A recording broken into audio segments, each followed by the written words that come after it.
C'est dans la question. Tout le lycée la connaissait. Sookie avait une sacrée réputation. Pete Goodwin les salua en souriant quand elles rejoignirent les autres au premier rang. « Il est plutôt mignon à sa manière », se dit Della en s'asseyant à côté de lui. Il avait des cheveux châtains et un regard sérieux. Il faisait très bon chic bon genre. Certains de ses amis l'avaient même surnommé BCBG, ce qui apparemment ne le dérangeait pas. « Où est Abner ?» lui demanda-t-elle en posant les coudes sur son pupitre. Elle regardait Sookie tapoter le bras de Gary. « On l'a appelé au secrétariat. Il a dit qu'il revenait tout de suite, » répondit Pete. « Comment ça va, Della ?»« Bien, très bien. » Les fenêtres étaient ouvertes. Une petite brise printanière s'engouffra dans la salle, apportant avec elle une bonne odeur d'herbe fraîchement coupée. Della entendait le claquement régulier des balles de tennis qu'on frappait sur les cours derrière le parking des professeurs. « J'imagine qu'on va parler de notre nuit camping aujourd'hui, » reprit Pete histoire de dire quelque chose. « Ouais, j'imagine, » acquiesça machinalement Della. Elle toussota bruyamment et avança sa chaise afin d'attirer l'attention de Gary. Mais il refusa de la regarder et continua d'écouter Sookie. Celle-ci tirait sur un fil de son chandail tout en lui parlant. « Tiens, regardez qui vient de sortir de sa grotte » chuchota Maya à l'oreille de Della. Tout le monde se retourna pour voir Ricky Shore débarquer dans la salle. Il était vêtu d'un t-shirt blanc trop grand pour lui, sur lequel de grosses lettres noires proclamaient « Rien à dire ». Cela résumait assez bien son sens de l'humour, selon l'opinion de la plupart des élèves du lycée de Shadyside. Ricky essayait constamment d'être drôle. Malheureusement, les efforts qu'il faisait pour y parvenir étaient sans doute la seule chose amusante chez lui. Petit, ventripotent, il portait toujours des vêtements trop grands d'une taille ou deux, et ses cheveux noirs, jamais coiffés, lui tombaient en mèche sur le front. Il devait sans cesse les repousser en arrière. Il traversa la salle d'un pas vif. « N'applaudissez pas, contentez-vous de me jeter des pièces » déclara-t-il avant de s'esclaffer. Les 5 autres membres du club gémirent à l'unisson. Ricky était habitué à ce genre de réaction. Son sourire ne s'effaça pas. « Ok, je vous propose un quiz, » annonça-t-il. « Ouvrez vos cahiers et inscrivez-y des chiffres de 1 à 100. » « Non, je rigole. Tenez, regardez ça. » Il leur fit voir une poignée de feuilles trilobées qu'il laissa tomber sur le pupitre de Gary. « Qu'est-ce que c'est ?» demanda celui-ci, détournant les yeux de Sookie pour la première fois. « On est bien au club des activités de pleine nature, non ?» demanda Ricky avec un grand sourire en désignant les feuilles. « À toi de me le dire, si tu en es capable. » Gary, perplexe, prit les feuilles entre ses doigts. « Tu veux que j'identifie cette plante ?»« C'est ça.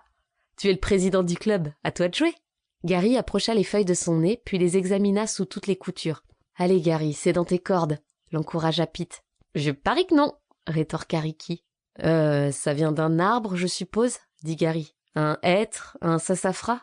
Ricky secoua la tête, visiblement ravi de son petit effet. Gary détestait être mis en défaut. Il écrasa les feuilles au creux de sa paume. « Bon, ça intéresse qui ?» grommela-t-il. « Toi le premier, je dirais, » répliqua Ricky, « parce que c'est du sumac vénéneux. » Il éclata de rire. « Quoi ?» Gary se leva d'un bond, tenant toujours les feuilles. Ricky tenta de s'échapper. Gary, trop rapide pour lui, le plaqua au sol et entreprit de lui frotter le visage avec. Ricky hurlait et riait en se débattant vainement pour se dégager. Della, Sookie, Pete et Maya acclamaient Gary. « Eh bien, que se passe-t-il ici ?» protesta une voix sévère depuis la porte. Tout le monde se retourna. Monsieur Abner, grand, dégingandé, s'avança dans la salle. « Gary, enfin, lâche-le, qu'est-ce qui te prend ?» Gary, haletant, se releva au-dessus de sa victime. « Simple préparation pour notre nuit camping, » expliqua-t-il au professeur. « On faisait une petite identification de sumac vénéneux. » Ricky grogna, roula sur le côté et se releva laborieusement. Son t-shirt, remonté dans la bagarre, dévoilait ses bourrelets. « Ça, du sumac vénéneux ?» se récria monsieur Abner en prenant les feuilles. « C'est du lierre japonais. Une plante ornementale. » Il adressa un regard étonné à Gary, puis à Ricky. « Poisson d'avril !» dit Ricky à Gary avec un sourire jusqu'aux oreilles. Il repoussa ses cheveux en arrière d'un geste machinal.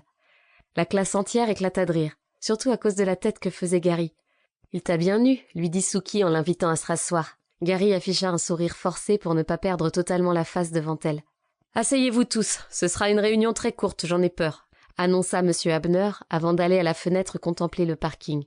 Tout le monde se tut. Que voulait-il dire par là?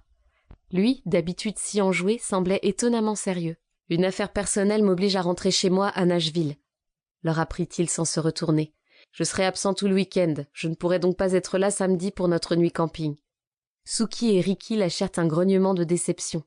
Les autres restèrent silencieux. Della lança un regard furtif à Gary, puis baissa les yeux, frustré. « Nous allons devoir remettre notre sortie à plus tard, » conclut monsieur Abner en s'asseyant sur l'appui de la fenêtre face à eux.